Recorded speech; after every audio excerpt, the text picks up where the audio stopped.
everybody, welcome back to another little editing video I thought I'd make for you. You're just seeing in that clip, that's me right there, and I'm walking across the text and it disappears behind me. It's called masking. So you can do a lot of things with masking, like text reveals, hiding it like that, the transitions from one video to another. But what I'm going to do, I'm going to show you how I created that clip. So we're going to jump into Premiere Pro, and I've got the original clip right here. So first of all, I'm going to slow that down a little bit because it's too quick. You know what I mean? I like a bit of slow-mo. Play that. We want to remove all this area in there. So I'm going to zoom into about 130-ish, I guess. Yeah, about there.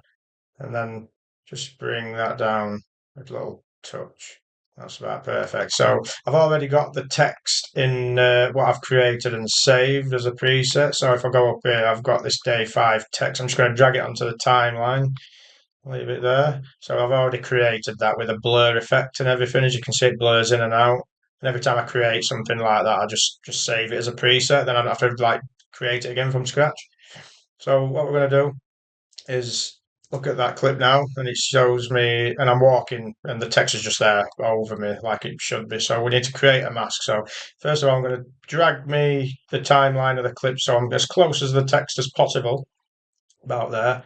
Click on the day 5 text and go to effects control. I'm going to go down here. You can see there's already some keyframes up here for I've created the text and the blur effects and everything.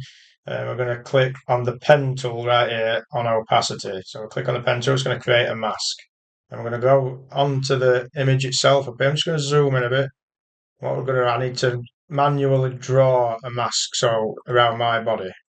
And that's just the shape of the top half of my body right here. Just keep doing it. A little bit of a slow process when you're doing masking. You get quicker as it is, the more you get used to it. But if you want to do techniques like this, you do have to mess about and put a bit of time in. So I've clicked all the way around my body there, so I'm just going to bring it over here so it's got plenty of space down here. I'm going to link it back up, and as soon as I've made that mask now, the text disappeared. So I need to go back to opacity, click inverted. Just going to bring the text back out. So then we've got this mask right here. So what we need to do is we need to click create keyframes for this mask. So you click the stopwatch on mask pack. It's going to create a keyframe right there. So now we've got a keyframe set up right here. So from now you need to move the clip up every couple of frames. You don't have to be exactly accurate, and then you've got to move the mask and then just fit it in where it needs to be. So we're going to go frame by frame again. It's quite a slow process. We'll zoom in a bit so we can see it a bit better. And now, obviously, my body's taking a different shape, so we just move these dots that were originally created. Just make sure the mask's in the correct position, like so.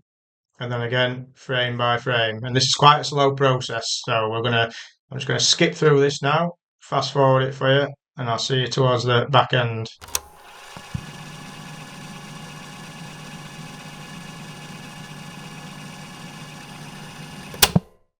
So there with it, guys, we've got kind of to the end of that clip because the text's more or less faded out there.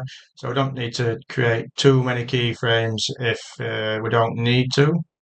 So I'll just do a couple more. Looks like it's more or less disappeared. And then I'll put that back to 100. Let's get rid of the mask.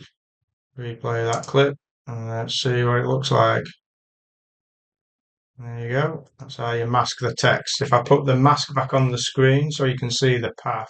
If you see any rough edges, you can just go back to it. There's the mask on the screen. So where I create the mask, you can see it'll move with me when I move it like that, see? Yeah, quite a slow process, but it's quite rewarding sometimes. I've used masking techniques quite a few times, but you can make it, that's quite a simple one. You can make it much more complicated than that. But yeah, that's how to do a quick mask in Premiere Pro, guys. Hope you like that video. And thanks for watching that one.